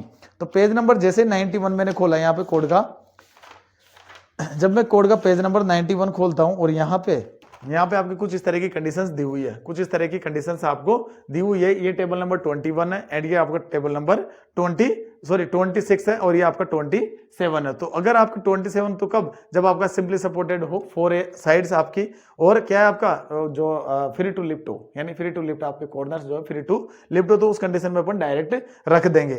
यहाँ पे दिया हुआ है LEX अपॉन LEY का जो रेशियो है, LEY अपॉन LEX, ठीक है, LEY अपॉन LEX का रेशियो। अब मेरे को यहां से क्या निकालना है कि LEY अपॉन LEX का रेशियो, देखो यहाँ पे दिया हुआ है जो है short span conditions, short span coefficient alpha x, ठीक है, वैल्यूज ऑफ जो है अल्फा वाई, सॉरी आपको दिया हुआ LY अपॉन LX। तो यहां से जब मैं इसको निकालता हूं तो मेरा क्या है कि ये कंडीशंस आपकी कुछ बहुत सारी कंडीशन दी हुई है कि इंटरनल पैनल्स, तो ये अपन फ्लैट स्लैब पे यूज करते हैं, ये स्लैब के लिए कंडीशन दी हुई है, ठीक है, 1 शॉर्ट एज, ये आपका डिसकंटिन्यूस स्लैब के लिए। तो ये कंडीशंस आपकी दी हुई है। तो अपन को जो भी, जब भी अपन जो है 1 log एज अवर कंटिन्यूस जो अपन स्लैब डिजाइन कर रहे हैं, तो उसके अंदर हमेशा अपन जो है ये 2 वे स्लैब के लिए कंडीशन नंबर 7 जो इसके अंदर दी हुई है, जो केस नंबर 7 दिया हुआ उसको अपन यूज करेंगे। 3 edges discontinuous, 1 long edge continuous, negative moment at continuous edge positive moment at mid span. ये कंडीशन अपन इसके अंदर अज्यूम करेंगे। क्यों अज्यूम करेंगे? क्योंकि जो भी अपन स्लैब डिजाइन कर रहे हैं तो उसके अंदर आपका क्या हो जाएगा आपका जो स्पान है वो कंडीशन इसके अंदर positive moment at mid span, वो भी अपनी कंडीशन नहीं हो सकती। ठीक है, तो ये आपको इसके अंदर कंसीडर करना है। वैसे इसे क्या, अगर आप जो है अगर एग्जैक्ट वैल्यू नहीं निकाल पाते तो आप अप्रोक्सीमेट वैल्यू ऊपर नीचे करके ले सकते हैं, कोई दिक्कत वाली बात नहीं, लेकिन कंडीशन आपको इसके अंदर देख लेनी है कोड के अंदर। तो मैंने यहां से alpha x and alpha Y की वैल्यू निकाली है। वो कैसे निकाली है? तो यहां से जो मैं लिख लेता हूं, अपने 6 स्टेप कंप्लीट हो गई, कोई दिक्कत नहीं है। अगला 7वां स्टेप आएगा ना अपना, तो पहले मैं लिख देता हूं alpha x and alpha Y की वैल्यू। तो alpha x and alpha Y की वैल्यू क्या आएगी और अल्फा वाई की, इसकी वैल्यू मेरे पास में क्या आती है? तो जब मैंने देखा कोड को, तो मेरा कोड के अंदर मेरे को मिला अल्फा एक्स की वैल्यू 0.074। आप 75 ले सकते हो, कोई दिक्कत वाली बात नहीं, अप्रोक्सीमेट चलता है ऊपर नीचे। ठीक है, तो ये अपन ने जो है रख दी है। और यहां से मैंने निकाल लिया क्या? Movement in x direction. क्या निकाल लिया? Movement in x direction. क्या हो जाएगा मेरा? अल्फा एक्स की वैल्यू मैंने रख दी 0.074 इंटू WD कितना आया था? WD मेरे को गिवन था 3 इंटू 10 टू पावर कितना दिया होता अपन को? 3 दिया होता। 10 टू पावर क्यों लगाएंगे अपन? क्योंकि वो तो न्यूटन में था। 3 इंटू LEX अपन को कितना आया था? वो आया था अपना 4.127 एक्स डायरेक्शन के अंदर। ठीक है, बिल्कुल हाँ, यही आया था। तो ये मूवमेंट मेरा निकल के आ गया। तो मूवमेंट जब मैं कैलकुलेट करता हूँ 3.78 किलो न्यूटन मीटर, ये चीज मेरे को निकल के आ गई है कि मेरा एक्स डायरेक्शन के अंदर जो मूवमेंट आएगा वो इतना आएगा। अगर मैं वाई की बात करता हूं तो अल्फा वाई की वैल्यू मेरी निकल के आती है, वो आती है 0.045। कंडीशन के अंदर मैंने लिख दी है 0.045। कहां से आई है? Table number 26। यहां से आप लिख सकते हो कि टेबल नंबर 26 पेज नंबर 91। ये भी आपकी कहां से आई है? टेबल नंबर 26 पेज नंबर 91 से, पेज नंबर 91 से ये वैल्यूज आई है। कैसे निकाली है? मैंने आपको बता दिया कि कंडीशन आपको देख लेनी है। और थोड़ा बहुत ऊपर नीचे चल जाता है, कोई दिक्कत नहीं। 0.45 की जगह आप 0.46 रख देते हो, कोई सी वाली बात नहीं है। ठीक है, डिजाइनिंग के अंदर इतना थोड़ा बहुत ऊपर नीचे चलता है, कोई प्रॉब्लम नहीं है। तो यहां से मेरा क्या हो जाएगा? MUY मेरा कितना हो जाएगा कि यहां से मैं रखूंगा कितनी जो MY की वैल्यू रख देता हूं, ये अल्फा वाई की 0.045 इंटू WD आपका हो जाएगा 3 इंटू 4127। और ये निकल के आ जाएगा आपका कितना? ये मैंने कैलकुलेट किया है और निकल के आया मेरा 2.29। कितना आया है? 2.29 किलो न्यूटन मीटर। ये वैल्यू मेरी निकल के आ गई है। जब ये वैल्यू यानी कि मूवमेंट मेरा निकल के आ गया, तो मैं एक्स वाले डायरेक्शन का जो मूवमेंट है उसको बराबर रख देता हूं लिमिटिंग मूवमेंट के, तो मेरे को एक डी रिक्वायर्ड वैल्यू निकल के आ जाएगी। तो नेक्स्ट स्टेप मेरा क्या हो जाएगा? स्टेप नंबर 7 क्या हो जाएगा कि मेरे को निकालना है डी रिक्वायर्ड, कि मेरे को इस मूवमेंट के अनुसार जो डेप्थ होगी वो कितनी रिक्वायर्ड होगी, इस मूवमेंट के अनुसार मेरे को जो डेप्थ होगी वो कितनी रिक्वायर्ड होगी, उसकी मैं यहाँ पे बात कर लेता हूं। तो मैं यहाँ पे जो है नेक्स्ट स्टेप अपना क्या हो जाएगा? स्टेप नंबर 7 मेरा 6 होगा कि 7 होगा? 6 होगा ना? हाँ, स्टेप नंबर बिल्कुल आपका जो 7 होगा। स्टेप नंबर 7 की अगर मैं बात करता हूं तो क्या हो जाएगा आपका? वो हो जाएगा equating MX and M limiting, equating MX यानी कि MUX and M limiting and find the value of कितनी, किसकी? आपकी वो आ जाएगी आपकी डी रिक्वायर्ड आपकी वैल्यू आ जाएगी। तो यहां से मैं रख देता हूं कि आपका कितना है, एक्स डायरेक्शन में कितना आया था movement? 3.78 into 10 to power 6 is equal to 0.36 into 20 into यानी 0.36 FC के, B की वैल्यू 1000, ठीक है, इंटू डी मेरे को कैलकुलेट करना है, into x max upon D की वैल्यू 0.48 1 माइनस 0.42 इंटू 0.48। ये आपको समझ में आया कि नहीं? सबसे पहले ये बताओ, ये चीज समझ में आएगी नहीं? बिल्कुल आई होगी समझ में, क्योंकि यही अपना फॉर्मूला 0.36 FC के BD square x maximum upon D 1 minus 0.42 x maximum upon D. तो यहां से निकल के आ जाएगा मेरा डी की जो वैल्यू आएगी, जब इसको सोल्व करोगे आप तो यहां से जो है आपका फॉर्मूला लग के जो डी की वैल्यू आएगी वो आपकी आ जाती है 37.01। ठीक है, कैलकुलेट कर लेना बेटा, थोड़ा बहुत अगर वैल्यू ऊपर नीचे हो तो कोई दिक्कत वाली बात नहीं, आप उसको रख सकते हो। तो डी मेरे को जो प्रोवाइड आया था, यानी जो रिक्वायर्ड जो डी की वैल्यू वो मेरी आई है कितनी, 37.01। ये कौन सी आई है मेरी डी रिक्वायर्ड, कौन सी आई है डी रिक्वायर्ड। और अब आपको पता है कि मेरा डी प्रोवाइड इससे ज्यादा था, तो ये क्या हो जाएगा मेरा लेस देन डी प्रोवाइड अगर हो जाता है तो क्या हो जाती है अपनी डी प्रोवाइड की अगर बात करता हूं तो आपका ओके है, यानी कि आपका जो स्लैब जो डिजाइन कर रहे हो वो आपकी क्या है ओके है। जब ये आ गया मेरे पास में तो मैं क्या निकाल सकता हूं, अगला जो स्टेप हो जाएगा मेरा वो स्टेप होगा स्टेप नंबर 8। और वो स्टेप क्या कहता है कि मैं क्या निकाल लूंगा, यहां से मैं निकाल सकता हूं AST यानी कि area of steel in x direction. और क्या हो जाएगा MUX upon 0.87 FY into D, FY D 1 minus 0.42 XU max upon D. बताओ ये चीज समझ में आ रही है या नहीं? बिल्कुल समझ में आ रही होगी, बिल्कुल सिंपल सा प्रोसीजर है, कोई इतना ज्यादा इसके अंदर आपको लोड देने की जरूरत नहीं है, बिल्कुल सिंपल सा प्रोसीजर है। और वही प्रोसीजर अपन क्या कर रहे हैं फॉलो कर रहे हैं। तो MUX के अगर यहाँ पे MUX की अगर मैं वैल्यू रख देता हूं तो MUX मेरा कितना आया था 3.78 into 10⁶ divide by 0.87 into 415 into T की वैल्यू कितनी आई थी, डी अपने डी प्रोवाइड में से प्रोवाइड करवाएंगे 127 इंटू आपका आ गया 1 माइनस 0.42 इंटू 0.48। तो यहाँ से मेरा जो AST निकल के आता है वो AST मेरा आया है 103.25 mm स्क्वायर, 103.25 mm स्क्वायर ये मेरा निकल के आया है। ठीक है, ये मेरा निकल के आ गया है। थोड़ा सा एक बार मैं जो है इसकी कैलकुलेशन में एक बार चेक कर लेता हूँ कितना आता है। 3.78 into 10⁶ divide by 0.87 into 415 into 127 into 1 minus 0.42 into 0.48 103.25 आ रहा है। एक बार इसको जो देख लेना, थोड़ा बहुत हो सकता है कि कहीं वैल्यू के अंदर कोई दिक्कत आ रही हो, ठीक है वैल्यू के अंदर कोई प्रॉब्लम आ रही हो तो एक बार जो है चेक कर लेना इसको बेटा। तो ये मेरा जो आ रहा है ये मेरा आ गया AST इन एक्स डायरेक्शन। अगर मैं AST मिनिमम निकालता हूं AST मिनिमम में निकालता हूं तो मेरा क्या निकलता है 12% तो मेरे को चाहिए मिनिमम 0। ठीक है दोस्तों, अब अपन बात करेंगे AST मिनिमम की। AST मिनिमम की अगर मैं बात करता हूं कि AST मिनिमम अपना कितना निकल के आएगा, जैसे कि मैं अपन निकाल रहे थे अभी कि 0.12 इंटू आपका BD अपॉन अपन क्या करते हैं अपन लिख देते हैं इसके अंदर 100 यानी 0.12% आपका होना चाहिए। तो 0.12 इंटू ओवरऑल यानी कि बी की अगर मैं बात करता हूं तो अपन 1000 लेके चलते हैं इंटू डी जो ओवरऑल डेप्थ था मेरा वो था 142 और इसको मैंने डिवाइड कर दिया है 100 से। तो यहां से जो मेरा निकल के आता है AST मिनिमम, तो AST मेरा मिनिमम निकल के आया वो निकल के आया है 170.4 mm स्क्वायर।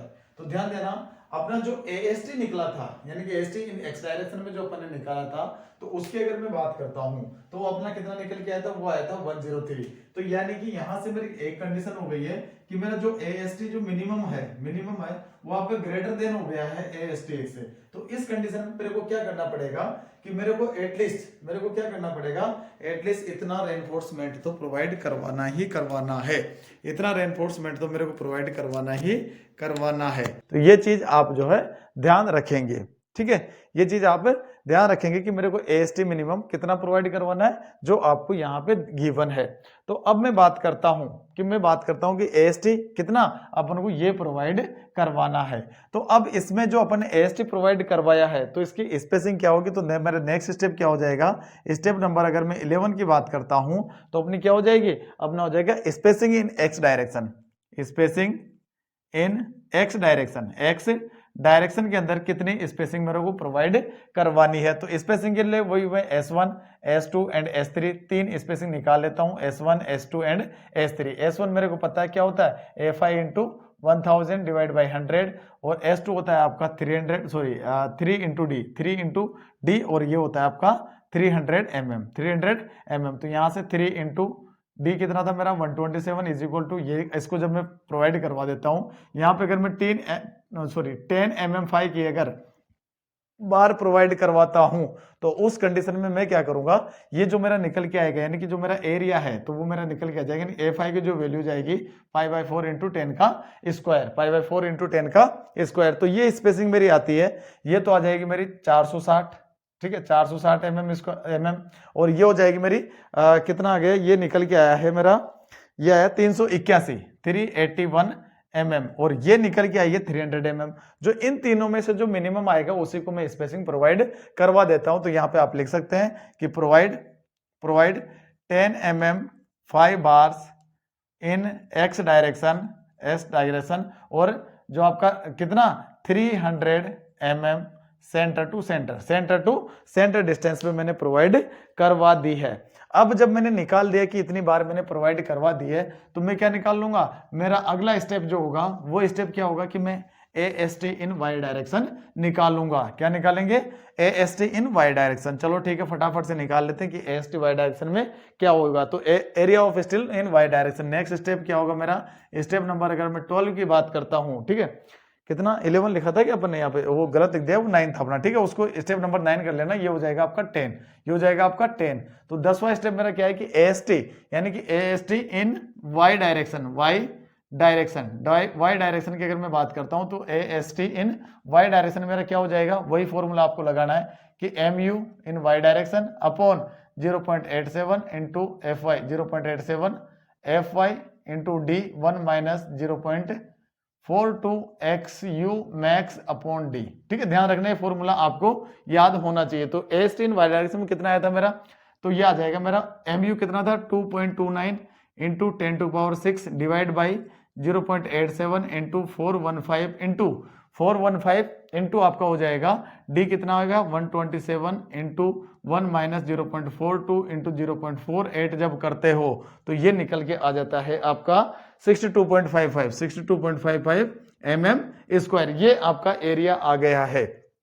तो इस कंडीशन में भी ये जो एरिया है मेरा क्या है, ये मिनिमम से कम है, यानी कि मिनिमम से कम है। तो यहाँ पे मैं क्या करूंगा, मिनिमम एरिया जो है आपका, यानी कि मिनिमम रेनफोर्समेंट मेरे को प्रोवाइड करवानी है। तो यहाँ से अगर मैं नेक्स्ट स्टेप में बात करता हूं कि स्टेप नंबर 11 आपका क्या हो जाएगा, स्पेसिंग की अगर अपन बात करते हैं, स्पेसिंग की बात करते हैं तो स्पेसिंग क्या हो जाएगी, स्पेसिंग इन वाई डायरेक्शन के अंदर स्पेसिंग आपका क्या हो जाएगा, y डायरेक्शन में स्पेसिंग क्या हो जाएगा, तो y डायरेक्शन में स्पेसिंग अपना कितना होगा, वही आपके 3 स्पेसिंग हो जाएंगे, एक आपका S1, एक S2, एक S3। S2 आपका हो जाएगा 5D, ये हो जाएगा आपका S3 इक्वल टू 450 mm, और ये हो जाएगा आपका A5 इंटू 1000 डिवाइड बाई 100। ठीक है, तो इसको कैलकुलेट करते हैं और यहाँ पे मैं जो 5 की वैल्यू है वो 8 mm की बार प्रोवाइड करवा देता हूँ, यानी कि 8 mm की मैं यहाँ पे जो बार प्रोवाइड करवा रहा हूँ। तो ये आ जाएगा मेरा 298 के समथिंग, ठीक है, mm, और ये आ जाएगा मेरा कितना, ये आ जाता है, ये मेरा निकल के आया 615 mm, यानी कि 615 mm, और ये 450 mm। तो मेरे को पता है कि मैं कितना लगभग 290 mm के आसपास प्रोवाइड करवाऊंगा, 294 आएगा, ये 294 के समथिंग। तो यहाँ से मैं स्पेसिंग प्रोवाइड करवा देता हूँ। तो मैं लिख देता हूँ यहाँ पे provide 8 mm 5 bar in y direction, और आपका हो जाएगा 290 mm centre to centre, 290 mm centre to centre. ये मेरा जो हो जाएगा प्रोवाइड मैंने करवा दिया है रेनफोर्समेंट। अब यहां से अपन क्या होगा, स्पेसिंग अपन ने ले ली है, स्पेसिंग लेने के बाद में परसेंटेज ऑफ स्टील निकाल लेंगे। परसेंटेज ऑफ स्टील की अगर मैं बात करता हूं तो मेरा जो है नेक्स्ट स्टेप हो जाएगा स्टेप नंबर 12। स्टेप नंबर 12 की अगर मैं बात करता हूं तो स्टेप नंबर 12 मेरा क्या हो जाएगा, परसेंटेज ऑफ स्टील। तो परसेंटेज ऑफ स्टील मेरा क्या होता है, मेरे को पता है कि आपका AST इन x डायरेक्शन अपॉन BD होता है, इंटू 100 कर देता हूं मैं, ठीक है, इंटू 100 कर देता हूं। तो ये मेरा आ जाता है कितना, AST x डायरेक्शन में कितना आया था, मेरा एरिया ऑफ स्टील आया था मेरा 170.4 अपॉन BD आपका हो जाएगा, यानी कि B में मान लेता हूँ 1000 इंटू D आपका हो जाएगा 127 इंटू अगर मैं 100 कर देता हूँ तो लगभग 0.01% के आसपास आता है। तो यहाँ से मेरे को एक चीज पता चल रही है, तो मैं डिफ्लेक्शन का चेक लगा देता हूँ। तो मेरा नेक्स्ट स्टेप हो जाएगा चेक फॉर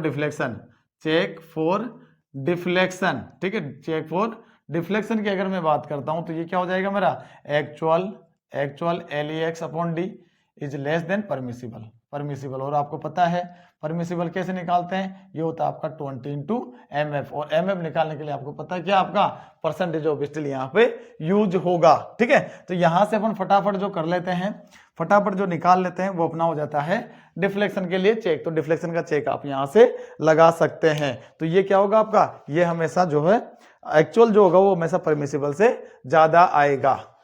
ठीक है, एक्चुअल हमेशा क्या होगा, परमिसिबल से ज्यादा आएगा।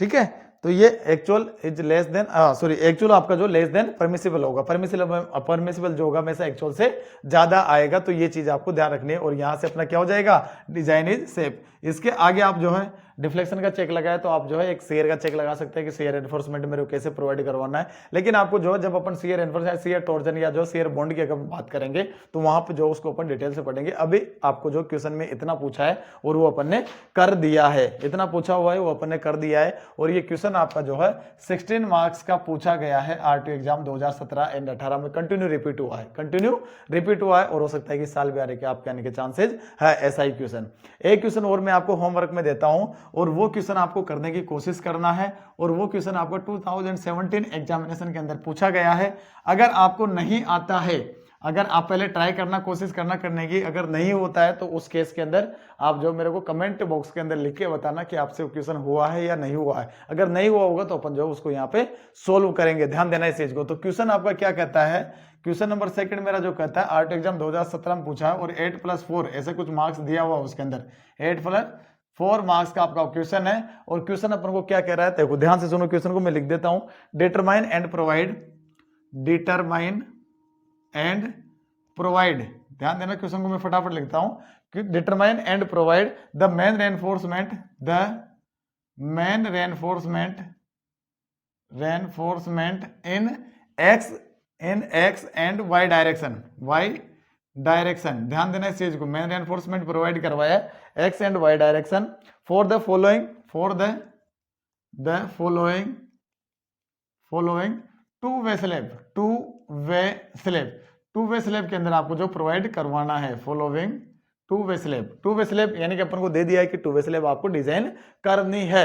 अब आगे क्या कह रहा है क्वेश्चन के अंदर, क्वेश्चन के अंदर आपको गिवन है इफेक्टिव स्पान आपको दिया है, इफेक्टिव स्पान गिवन है कितना, 3.5 मीटर बाई 4.5 मीटर। ठीक है, ये आपको गिवन है। ठीक है, 3.5 metre by 4.5 metre, 3.5 metre by 4.5 metre आपको गिवन है। और दिया है अल्टीमेट लोड, अल्टीमेट